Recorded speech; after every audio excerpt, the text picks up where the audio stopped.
लाचार बहू का रक्षाबंधन। अरे राजेश बिटवा, तू अभी तक घर नहीं गया? अरे इतनी देर अंधेर हुई गवा। जमींदार काका, कल मैं खेत पर नहीं आ सकूंगा क्योंकि कल रक्षाबंधन जो है सवेरे साइली के ससुराल जाना है। अरे तभी सोचे कि तू इतना देर सांझ तक काम काज काहे करत है। एक बात कहे राजेश, तुहार बहन साइली बड़ी भाग्यशाली है जो के तोहरे जैसन भाई मिला है। जमींदार साहब, मेरी बहन मेरी दुनिया है, उसके सिवा मुझ बदनसीब भाई का है कौन। माता पिता का साया सिर से बचपन में ही उठ गया। तुम भाई बहन एकदम कृष्ण और द्रौपदी के समान हो, तभी तो सुरेमनपुर तुम्हारे भाई बहन के रिश्ते की बखान करते नहीं थकता। राजेश देर रात खेत का काम खत्म करके थका मंदा घर लौटता है। अगली सुबह पूरे गांव में राखी के त्योहार की चहल पहल थी। हर एक छोर में राखी के लोक गीत चल रहे थे। राजेश तैयार होकर साइली के ससुराल को रवाना हो जाता है। कुछ घंटे बाद वो बलिहार पहुंचकर कहता है, पहली बार साइली के ससुराल जा रहा हूं। उसका बड़ा भाई होने के नाते मैं ऐसे छूछे हाथ नहीं जा सकता। वो झट से अपनी जेब टटोल कर बहन के लिए एक सुंदर सी बनारसी साड़ी और सुहाग के सामान संग मिठाई खरीदकर सायली के ससुराल में कदम रखता है। साइली! भैया, आप आ गए? कब से आपकी ही बाट जो रही थी। अरे बहुत सुंदर लग रही है मेरी बहन, तेरी खुशियों को किसी की नजर न लगे। तभी सायली की सास ममता राखी की सजी धजी थाली लेकर आते हुए कहती है, अरे सुंदर तो लगेगी ना राजेश बेटा, आखिर सजाया भी तो सास ने है। पाए लागू माँ जी। जुग जुग जी बेटवा, सवेरे से निर्जला उपवास धरे बैठी है भाई की खातिर। आज बहू बनकर नहीं, बहन बनकर रक्षाबंधन की रीत खुलकर निभा बेटिया। हाथ आगे बढ़ाओ भैया। साइली अपने भाई राजेश की कलाई पर राखी बांधकर उसके माथे पर अक्षत कुमकुम का तिलक लगाकर आशीर्वाद लेकर गीत गाती है। भैया मेरे राखी के बंधन को निभाना, भैया मेरी छोटी बहन को ना भुलाना, भैया मेरे ये नाता तुमको है निभाना, भैया मेरे राखी के बंधन को निभाना। राखी की रीत पूरी हुई भैया। तुम दोनों भाई बहन बातें करो, मैं जलपान का प्रबंध करती हूँ। सदा सुहागन रहे मेरी बहन। ममता जानबूझकर दोनों भाई बहन को बात करने के लिए एकांत में छोड़ देती है। मेरी बहन, तू खुश तो है ना? हाँ भैया, मैं बेहद खुश हूँ। महसूस ही नहीं होता कि ये मेरा ससुराल है। कोई बंदिश, कोई रोक टोक नहीं है यहाँ। बहन के मुंह से ससुराल का बखान सुनकर राजेश बीते दिनों की स्मृति में खो जाता है। कुछ 2 बरस पहले की बात है। सुरेमानपुर गांव में रहने वाले साइली और राजेश गरीब भाई बहन एक पुराने छोटे घर में गुजर बसर कर रहे थे। सावन के सुनहरे अवसर के साथ रक्षाबंधन का त्योहार गांव में दस्तक देता है। साइली सुबह सवेरे उठकर घर की साफ सफाई करते हुए गुनगुना रही होती है। बहना ने भाई की कलाई पर प्यार बांधा है, प्यार के तार से संसार बांधा है। कुछ देर बाद साइली तैयार होकर राखी की थाली सजाने में जुट जाती है। तभी राजेश नहा धोकर चौकी पर बैठ जाता है। चलिए हथेली आगे कीजिए। साइली अपने भाई की कलाई पर राखी बांधकर आरती तिलक करती है। राखी की रीत पूरी हुई, लाइए मेरा तोहफा। ये रहा मेरी परी जैसी प्यारी बहन का तोहफा। साइली तोहफे को खोलकर देखती है।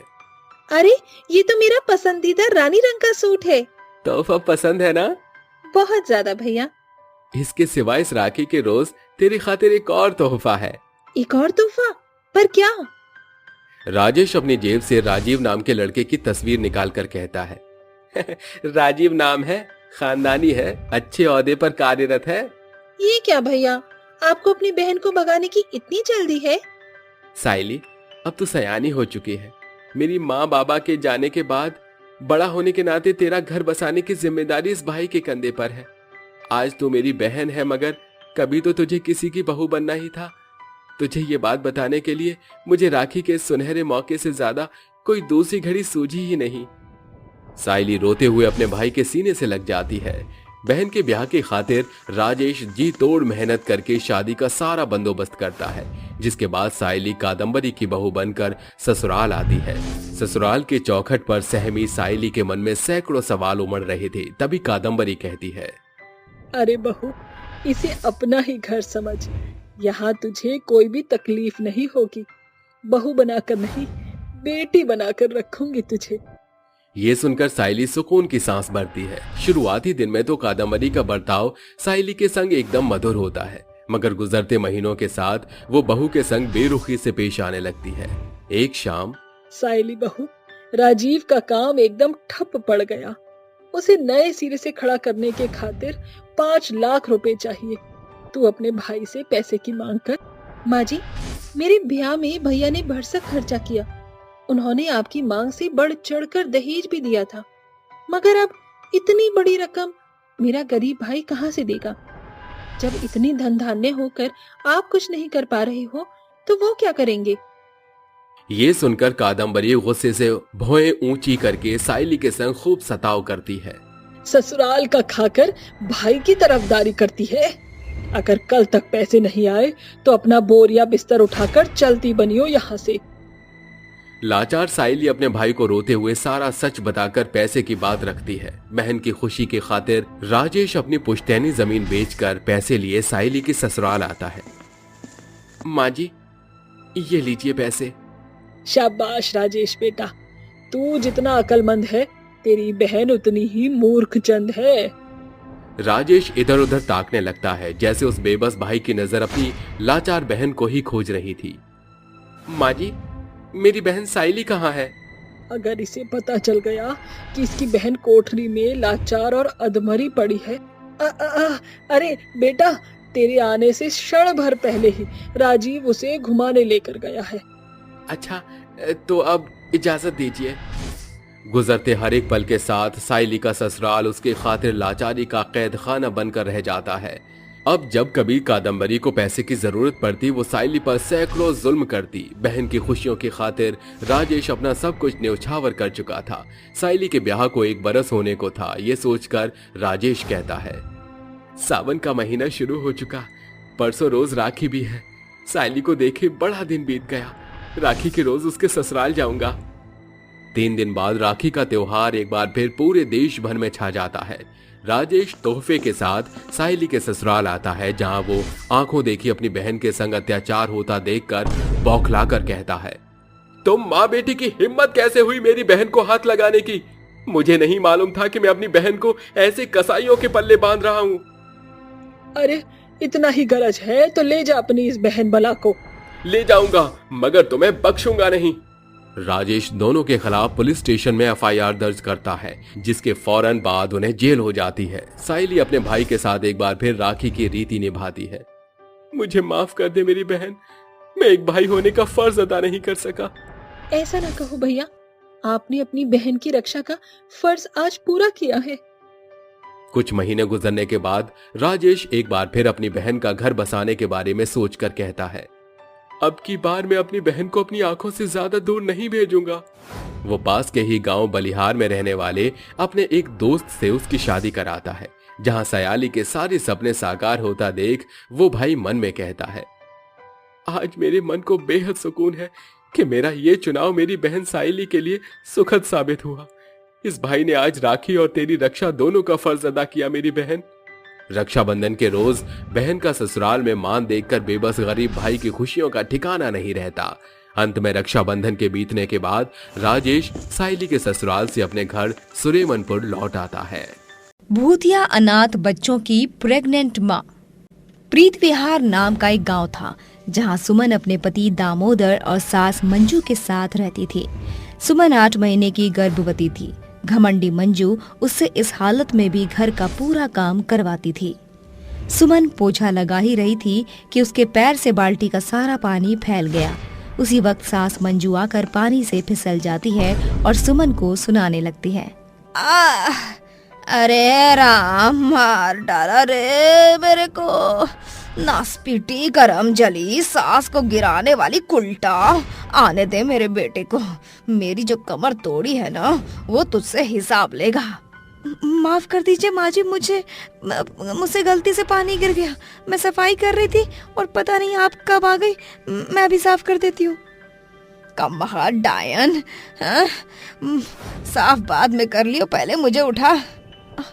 इस हालत में माँ जी को कैसे उठाऊं? इसी बच्चे को प्रॉब्लम हो गई तो। अरे सुनाई नहीं देता क्या तुझे?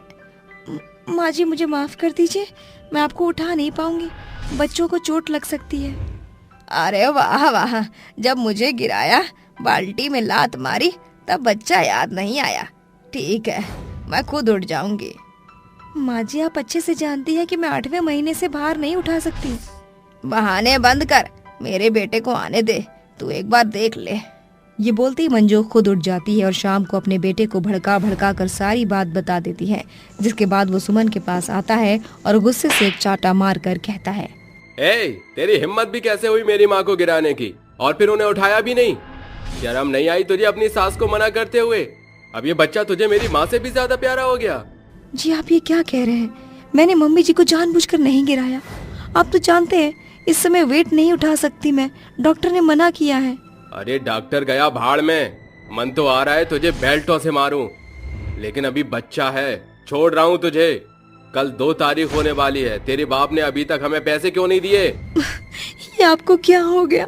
पहले तो आप ऐसे नहीं थे, और मेरे बापू कितना पैसा भिजवाएंगे आपको? सब तो उन्होंने मेरी शादी में लगा दिया, अपनी जमीन भी उन्होंने बेच दी। अब क्या मेरे माँ बाप को बेचेंगे? तेरी ये मजाल, तूने मुझसे जुबान लड़ाई। ये कहते ही दामोदर फिर से एक चांटा सुमन को मारता है, जिससे वो बहुत रोने लगती है। पैसे तो मैं तेरे बाप से लेकर रहूंगा, वरना तुझे इस घर से बेघर करने में मुझे 2 मिनट नहीं लगेगा। जाकर मेरे लिए खाना बना कर ला। जी अभी लाई। बेचारी सुमन ठीक से खड़े होने की हालत में भी नहीं थी, फिर भी वो दामोदर के लिए रसोई में जाकर खाना बनाकर लाती है, फिर उसे दे देती है। ऐसे ही आए दिन माँ बेटे सुमन पर अत्याचार करते हैं, उससे काम करवाते हैं, सुनाते रहते हैं। यदि उसका कुछ खट्टा मीठा खाने का मन करता है तो वो भी उसे नहीं मिला था। शाम को सुमन का जी घबरा रहा था, उसे खट्टा खाने का मन था। हे भगवान, मेरा जी तो बहुत मचल रहा है, ये लोग मुझे लाकर कुछ देंगे नहीं, मैं ही खुद चली जाती हूँ, बाहर जाकर कुछ खा लूँ। सुमन जैसे तैसे मार्केट पहुँचती है तो बाहर जाकर गोलगप्पे और जब आइसक्रीम खाते वक्त वो लौटती है तो एक पत्थर से उसका पैर टकरा जाता है। वो गिरने वाली थी कि 2 छोटे बच्चे आकर उसे संभाल कर बचा लेते हैं। तभी वो कहते हैं, आंटी आप ठीक तो है ना? हाँ आंटी, आपको लगी तो नहीं? शुक्रिया बच्चों, तुम नहीं होते तो मैं बच ही नहीं पाती और मेरे बच्चों को भी चोट लग जाती। एक बार फिर शुक्रिया। कोई बात नहीं आंटी। तुम दोनों बच्चे इतनी रात को कहाँ घूम रहे हो? कहीं नहीं आंटी। चलो मैं तुम्हें घर छोड़ देती हूँ। आंटी हमारा घर नहीं है, ना कोई और है। घर नहीं मतलब? फिर तुम कहाँ रहते हो और कैसे खाते पीते हो? आंटी हम तो कभी मंदिर के बाहर सो जाते हैं और वहीं से प्रसाद या खाना खा लेते हैं। ऐसा करो, मेरे साथ मेरे घर चलो, मैं तुम्हें खाना खिलाती हूँ। अरे नहीं, मैं इन्हें अपने घर ले गई तो वो दोनों इन बच्चों को बहुत मारेंगे। अच्छा सुनो, तुमने खाना खाया है? नहीं आंटी। चलो बच्चों, फिर मैं तुम्हें खिला देती हूँ। ये बोलकर सुमन उन्हें बाहर से खाना खिलाकर ले आती है। दामोदर ढूंढते ढूंढते उसके पास आ जाता है और बाल पकड़कर कहता है, अच्छा तो तू यहाँ है, और यहाँ क्या कर रही है? घर पर खाना तो बनाया नहीं और यहाँ आकर चाट पकौड़ी खा रही है, और मेरे पैसों से भिखारी के बच्चों को भी खिला रही है। तू चल, आज मैं तुझे बताता हूँ। अजी आप ये क्या कह रहे हैं? छोड़िए मुझे, सब देख रहे हैं। मेरे मन खराब है तो बस इसीलिए आ गई थी, थोड़ा पानी और बच्चों को भूख लगी थी, इसीलिए उन्हें खाना खिला रही थी। अरे शुभम, ये अंकल तो इन भली आंटी को बहुत मार रहा है, इसको सबक सिखा दी क्या? नहीं, अभी सही टाइम नहीं है। आज बहुत देर हो गई, तेरी शामत आई है, घर चल तू। ये कहते ही दामोदर उसे गाड़ी में बिठाकर ले जाता है। बच्चे भी गाड़ी का पीछा करते हुए उनके घर तक पहुंच जाते हैं, जहां वो उसे मारते हैं, उस पर अत्याचार करते हैं। सुमन रोती है। ये सब होता हुआ वो दोनों बच्चे देख लेते हैं और अगले दिन खिड़की से भगाने की कोशिश करते हैं। आंटी आंटी, आप यहाँ बिल्कुल भी मत रहो, चलो जल्दी से भाग चलो। हाँ आंटी, ये दोनों आपको बहुत रुलाते हैं, मारते हैं, आप चलो यहाँ से, बोलना आपके बेबी को कुछ हो जाएगा। तुम सही कहते हो बच्चों, अब मैं यहाँ एक पल नहीं रखूंगी। जिन लोगों को मेरे और मेरे बच्चे की अभी कदर नहीं है वो बाद में क्या करेंगे, इन्हें तो बस पैसा चाहिए। ये कहते ही सुमन खिड़की की बजाय मेन दरवाजे से आती है तो माँ बेटे को बेहोश पाती है और बच्चों के साथ आ जाती है। बच्चों, अब मैं थक गई हूँ और नहीं चल सकती। सुमन बीच रास्ते रुक जाती है। उसकी तरफ एक बड़ा सा ट्रक आ रहा था। तभी दोनों बच्चे अपने भूतिया रूप में आकर उस ट्रक को हवा में उड़ा लेते हैं और दूसरी जगह रख देते हैं। ये देखकर सुमन बिल्कुल शॉक में आ जाती है और कहती है, ये मैं क्या देख रही हूँ? तुम दोनों भूतिया बच्चे, तुमने अपनी शक्तियों से भरे ट्रक को उठा लिया।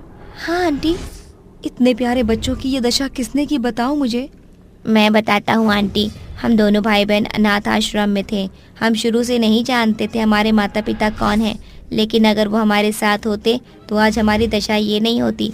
एक दिन उस आश्रम में 2 लोग झूठे माँ बाप बनकर मुझे और मेरी बहन को ले गए थे। हम खुश हो गए कि हमारे माता पिता में मिल गए, लेकिन उसके बाद वो दोनों हमें बहुत मारते पीटते और हमसे बेगारी करवाते थे। बस उसी के बाद हम लोगों को बेच दिया गया। हम बहुत परेशान हुए और फिर जब वहाँ से हम भाग गए तो हमारा एक्सीडेंट हो गया, जिसके बाद भूतिया बच्चे बन गए। इतने छोटे से बच्चों ने इतनी सी उम्र में सारी परेशानी देख ली, उसके बावजूद भी तुम्हारा इतना नेक दिल है। तुम्हारे माँ बाप का प्यार आज तक नहीं मिला ना? मैं दूंगी तुम्हें माँ बाप का प्यार। आज से तुम मेरे बच्चे हो। क्या हुआ अगर तुम इस दुनिया के अब नहीं हो? सच में आंटी? मेरा मतलब हम आपको माँ बोल सकते हैं? हाँ बेटा। ये हमें मम्मी मिल गई, हमें मम्मी मिल गई। सुमन अपने बच्चों को गले लगाकर कुछ काटती है कि उसे लेबर पेन शुरू हो जाता है। तभी दोनों बच्चे नॉर्मल रूप में होकर लोगों से मदद मांगते हैं और सुमन को हॉस्पिटल ले जाते हैं।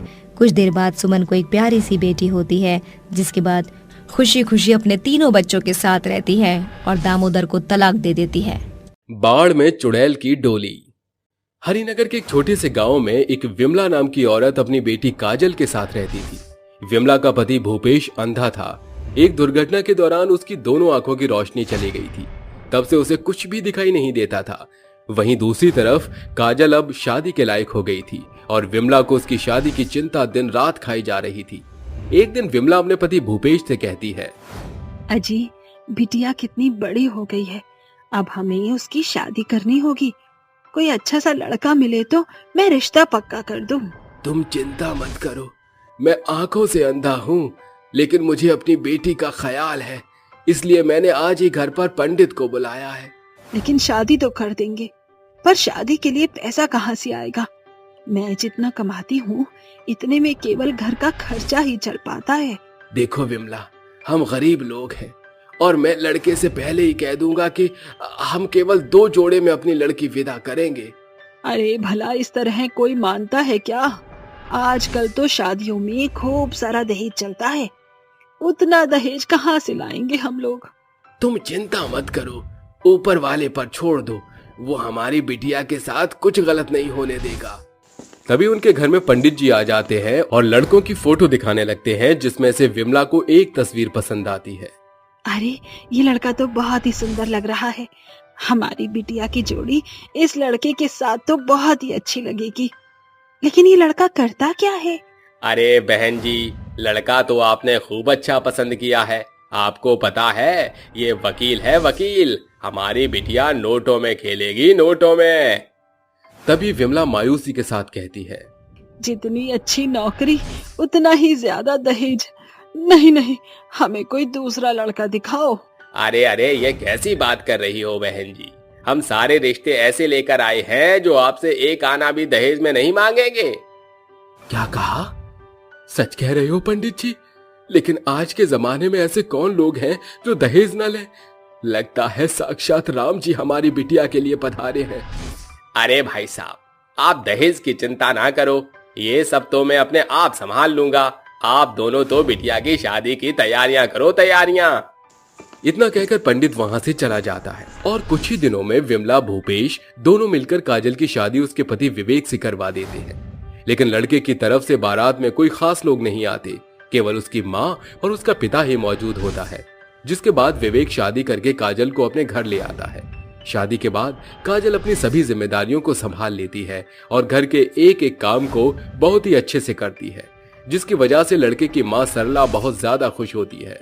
एक दिन सरला काजल के पास आती है और उससे कहती है, देख बहू, आज मेरी कुछ खास सहेलियां आ रही हैं और मैं चाहती हूँ कि तू उन लोगों के सामने कुछ ना कहे। अगर वो सब तुझे कुछ कहे तो तू चुपचाप वहाँ से चली जाइयो। ठीक है माँ जी, जैसा आप कहोगे वैसा ही होगा। सरला की बात सुनने के बाद काजल को थोड़ा अजीब लगता है, लेकिन वो चुपचाप रसोई में जाकर खाना बनाने लगती है। कुछ ही देर में सरला की सभी सहेलियां उसके घर पहुंच जाती हैं और वो सभी एक साथ डाइनिंग टेबल पर बैठकर बात कर रही होती हैं। तभी काजल नाश्ता लेकर डाइनिंग टेबल पर पहुंच जाती है और नाश्ता रखने के बाद वो वहां से जाने ही वाली होती है कि इतने में सरला की सहेली किरण उससे कहती है, अरे सरला, क्या बात है, हर साल तेरे घर की नौकरानी बदलती रहती है क्या? ये सुनकर काजल को बहुत बुरा लगता है। वो सरला की तरफ देखती है लेकिन चुपचाप बिना कुछ कहे रसोई घर में चली जाती है। कुछ देर बाद सरला की सभी सहेलियां वहां से चली जाती हैं, जिसके बाद सरला काजल के पास आती है और उससे कहती है, अरे बहू, देख मेरी सहेलियों का बुरा मत मानियो, वो बड़े घर की हैं, इसीलिए थोड़ी नक चढ़ी हैं। कोई बात नहीं माँ जी, मैं समझ सकती हूँ। ऐसा कहकर काजल अपने कामों में लग जाती है, जिसके बाद धीरे धीरे रात हो जाती है। रात में बहुत तेज बारिश शुरू हो जाती है। उस दिन विवेक को बारिश की वजह से ड्यूटी से आने में काफी देर हो जाती है। जैसे ही विवेक ड्यूटी से वापस आता है तो सबसे पहले अपनी माँ से मिलने जाता है। विवेक के आने की आहट काजल को पता चल जाती है, जिसके बाद वो नींद से उठकर एक गिलास पानी लेकर विवेक को देने के लिए अपनी सास सरला के कमरे की तरफ जा रही होती है। लेकिन तभी उसे अपनी सास के कमरे से सरला और विवेक के बात करने की आवाज आती है। अरे इतना क्यों चिल्ला रहा है? ऐसा मैंने क्या कर दिया? आपने मेरी जिंदगी बर्बाद कर दी है। उस 2 कौड़ी की गवार औरत के साथ मेरी शादी करके मैं संजना से प्यार करता हूँ और उसी से शादी करना चाहता था। एक केवल घर में नौकरानी लाने के चक्कर में आपने मेरी शादी एक गंवार लड़की से करवा दी। ये बात संजना को पता चल गई है, अब वो मुझसे बात भी नहीं कर रही। देख मेरे बच्चे, तेरी शादी संजना से ही होगी। कुछ ही समय में मैं तेरी शादी संजना से करवा दूंगी और तुझे बेंगलोर भेज दूंगी। तुम दोनों आराम से एक साथ रहना और इस गवार को मैं ये कह दूंगी कि तुम बिजनेस के लिए बाहर गए हो। ये सब काजल दरवाजे पर खड़ी हुई सुन लेती है। अरे ये क्या? इसका मतलब मुझे इस घर में केवल एक नौकरानी की हैसियत से लाया गया है। इस घर में मैं एक नौकरानी हूँ? नहीं, ऐसा नहीं हो सकता। इस तरह जीने से अच्छा है कि मैं अपनी जान दे दूं। काजल रोते हुए छत पर भाग जाती है। छत पर बहुत तेज बारिश हो रही थी, जिसके बाद काजल छत पर से कूदकर अपनी जान दे देती है। जैसे ही काजल की आत्महत्या की बात विवेक को पता चलती है, वो बहुत खुश होता है और वो अगले ही दिन अपनी शादी की तैयारियों में लग जाता है। माँ, बहुत हुआ, देखो काजल ने भी अपनी जान दे दी। अब मैं संजना को शादी करके यहाँ लेकर आऊंगा। ठीक है बेटा, मैं तेरी खुशियों में शामिल हूँ। दोनों तरफ परिवार में शादी का सिलसिला उठ जाता है। धीरे धीरे रस्में भी शुरू हो जाती हैं और वो दिन भी आ जाता है जब विवेक और संजना की शादी होने वाली होती है। माँ, आखिरकार आज संजना डोली में बैठकर हमारे घर आ जाएगी। मैं बहुत खुश हूँ। माँ, चलो बारात लेकर चलते हैं। विवेक बारात लेकर संजना के घर पहुंच जाता है, जिसके बाद उन दोनों की शादी होने लगती है। शादी करके विवेक संजना को डोली में बिठाकर अपने साथ लेकर आने लगता है, लेकिन तभी रास्ते में काजल की चुड़ैल ये सब देख लेती है। कितने बेशरम है ये लोग। मेरे मरते ही विवेक जी ने दूसरी शादी कर ली। ऐसा नहीं हो सकता, मैं उन्हें किसी का नहीं होने दूंगी। तभी अचानक से बादलों में बिजली कड़कने लगती है और बहुत तेज बारिश शुरू हो जाती है। देखते ही देखते चारों तरफ बाढ़ आ जाती है। विवेक बहुत ही मुश्किल से संजना की डोली को इतने पानी में लेकर चल रहा होता है। अरे चिंता मत करो संजना, मैं तुम्हें सही सलामत घर तक ले जाऊंगा। विवेक संजना को डोली में बिठाकर अपने घर ले आता है।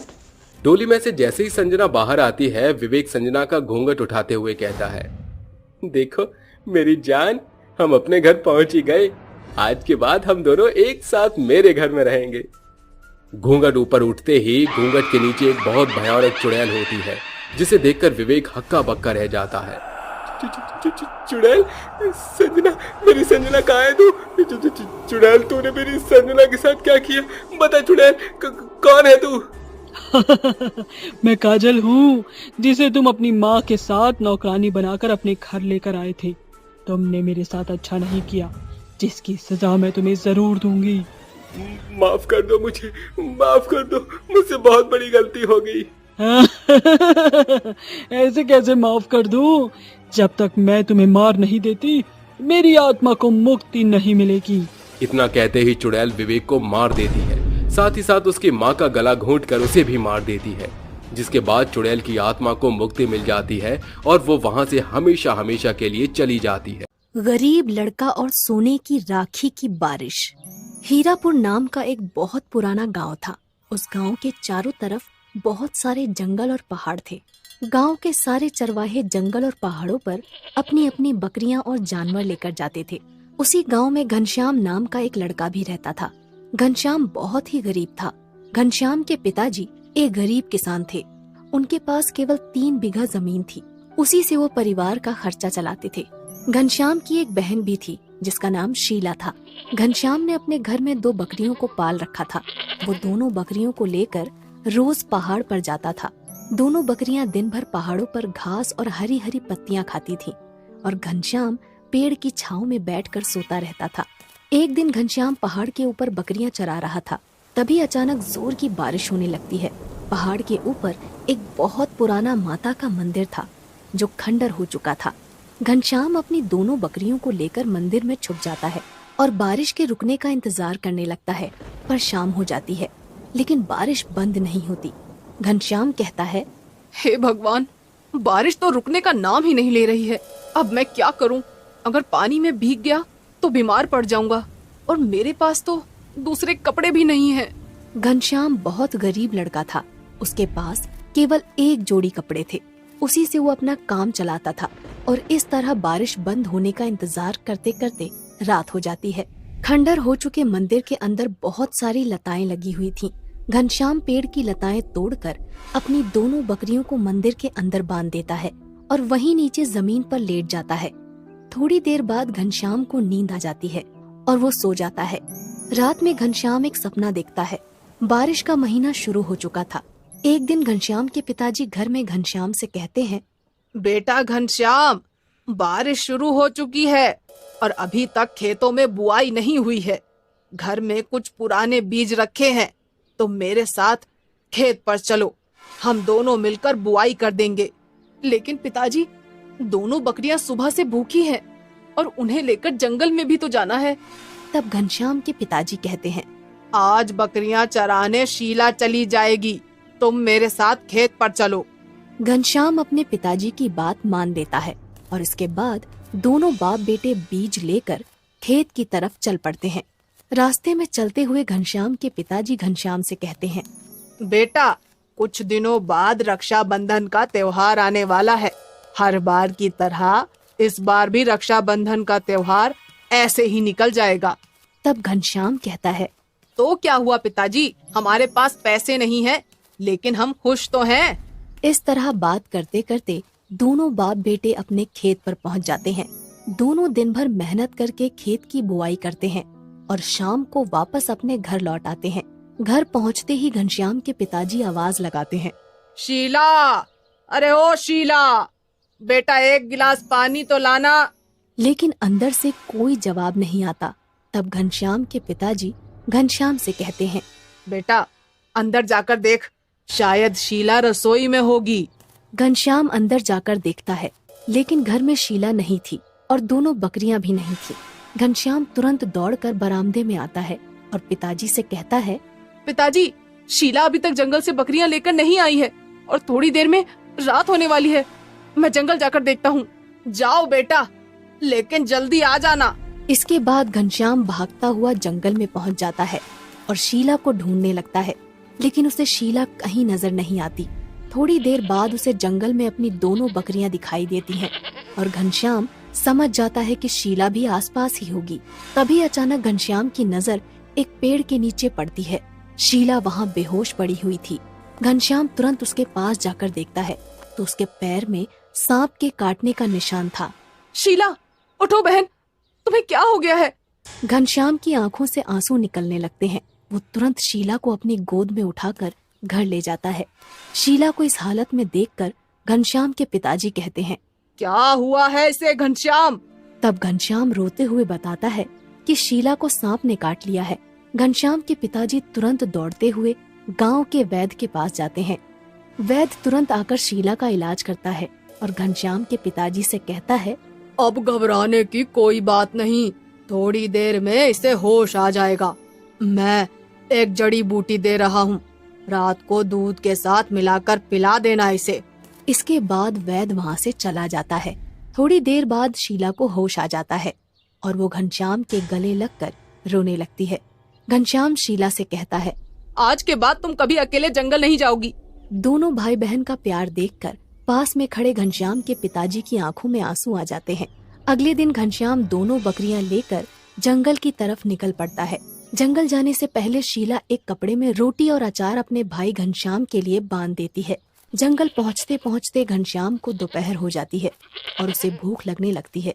तभी उसे पहाड़ पर माता का पुराना मंदिर दिखाई देता है और वो सोचता है, बहुत दिनों से पहाड़ के ऊपर नहीं गया, क्यों ना आज पहाड़ के ऊपर ही खाना खाया जाए। और घनश्याम अपनी दोनों बकरियों को लेकर पहाड़ के ऊपर पहुंच जाता है। वो दोनों बकरियों को पत्ती डालकर मंदिर के अंदर चला जाता है। मंदिर के अंदर घनश्याम को कुछ चमकदार चीज दिखाई देती है। वो मंदिर के अंदर जाकर देखता है तो दंग रह जाता है। मंदिर के अंदर सोने की राखी की बारिश हो रही थी। पहले तो घनश्याम को अपनी आंखों पर यकीन नहीं होता, लेकिन जब वो पास जाकर देखता है तो सचमुच चारों तरफ सोने की राखियों की बरसात हो रही थी। घनश्याम एक राखी को अपने हाथ में उठाकर कहता है, रक्षाबंधन के दिन शीला ये सोने की राखी मेरे हाथ पर बांधेगी तो उसे बहुत अच्छा लगेगा। इसके बाद घनश्याम अपनी शर्ट उतारकर बहुत सारी सोने की राखियां उसमें बांध लेता है और वापस अपने घर आ जाता है। घनश्याम को देखते ही शीला कहती है, अरे भैया, आज इतनी जल्दी वापस आ गए और बकरियां कहाँ पर है? तब घनश्याम थोड़ा हकलाते हुए कहता है, अरे वो शीला, मैं घनश्याम सोच में पड़ जाता है कि शीला को सब कुछ बताऊं या नहीं, लेकिन शीला के लगातार पूछने पर घनश्याम उसे सारी सच्चाई बता देता है। घनश्याम पोटली खोलकर शीला को सोने की राखियां दिखाता है। इतनी सारी सोने की राखियां देखकर पहले तो शीला को यकीन नहीं होता। फिर वो घनश्याम से कहती है, भैया, मेरे पास एक आइडिया है। रक्षाबंधन के दिन हम लोग बाजार में सोने की राखियों वाली दुकान लगा लेंगे, इसमें हमें बहुत पैसा मिलेगा। तब घनश्याम कहता है, तुम बिल्कुल सही कह रही हो बहना, हम ऐसा ही करेंगे। थोड़े दिनों बाद रक्षाबंधन आ जाता है और घनश्याम बाजार में अपनी दुकान लगा लेता है। सोने की राखियां बाजार में बहुत महंगी बिकती हैं और घनश्याम ढेर सारा पैसा कमा लेता है। ये त्योहार घनश्याम और उसके परिवार का सबसे अच्छा त्योहार था। इसके बाद घनश्याम हर साल रक्षाबंधन के दिन सोने की राखियां बेचकर खूब पैसा कमाता है और जब राखियां खत्म हो जाती हैं तो दोबारा से पहाड़ के ऊपर जाकर उसी पुराने मंदिर से राखियां ले आता है। इसी तरह सोने की राखी वाली बारिश से घनश्याम बहुत अमीर आदमी बन जाता है और वो अपने पिता और बहन के साथ खुशी खुशी रहने लगता है। तभी अचानक घनश्याम की नींद खुलती है। सुबह हो चुकी थी और बारिश भी बंद हो चुकी थी। घनश्याम अंगड़ाई लेते हुए कहता है, क्या था? सोने की राखी की बारिश? काश ऐसा हो जाए। इसके बाद घनश्याम अपनी दोनों बकरियां लेकर वापस अपने घर चला जाता है। घमंडी ठेले वाला। सोनपुर में सीता अपने पति शुभम के साथ रहती थी। सीता बहुत ही ज्यादा सीधी थी, वहीं उसका पति बहुत ही तेज, चालाक और घमंडी किस्म का आदमी था। घमंडी होने की वजह से शुभम के साथ साथ सीता से भी कोई बात नहीं करना चाहता था। एक दिन उसके घर पर भिखारन आती है और उससे बोलती है, अरे कोई है क्या? मेरी कोई मदद कर सकता है? मैंने काफी दिनों से कुछ नहीं खाया है। उसकी आवाज सुनकर सीता वहां पर आती है और बोलती है, अरे अम्मा जी, क्या हुआ आपको? क्या चाहिए आपको? अरे बेटा, मैं काफी दिनों से भूखी हूँ, मुझे कुछ खाने को दे दे, भगवान तुम्हारा भला करेगा। हाँ माँ जी, मैं आपके लिए अभी कुछ खाने के लिए लेकर आती हूँ। सीता घर से खाने को लेकर आती है और जैसे ही वो उस भिखारन को देती है, इतने में शुभम आ जाता है और सीता के हाथ से खाने की थाली छीन लेता है और शुभम उससे बोलता है, अरे सीता, तुम पागल हो गई हो क्या? ये बताओ, ऐसे सारे भिखारी को तुम खाना देती रहोगी तो एक दिन हम खुद गरीब हो जाएंगे। पर शुभम जी, अम्मा भूखी है और किसी का पेट भरना तो शुभ माना जाता है ना। अगर हम किसी की मदद करेंगे तो आगे वो भी हमारी मदद करेगा। शुभम कुछ नहीं बोलता है और खाने की थाली लेकर वहां से चला जाता है। वहीं दूसरी तरफ उस बेचारी भूखी अम्मा की आंखों में आंसू आ जाते हैं। ये देखकर सीता बोलती है, अम्मा जी, मैं अपने पति की तरफ से माफी मांगती हूँ, हमें माफ कर दीजिए। अरे बेटा, कोई बात नहीं, तू बहुत अच्छी है, भगवान तुझे सारी खुशियां दे। नहीं अम्मा जी, आप मेरे पास आई हैं तो मैं आपको यूं ही खाली हाथ नहीं जाने दूंगी। इतना कहते ही सीता उस भिखारन को कुछ पैसे दे देती है और गुस्से में शुभम के पास जाती है और अपने पति से बोलती है, शुभम जी, हमें भगवान ने इतना सब कुछ दिया है, लेकिन फिर भी आप किसी की मदद नहीं करते हैं। आखिर आप इतने घमंडी क्यों हैं? अगर हम किसी की मदद करेंगे तभी तो कोई हमारी मदद करेगा। हाँ ठीक है, चल अब तू मुझे ज्यादा ज्ञान मत दे।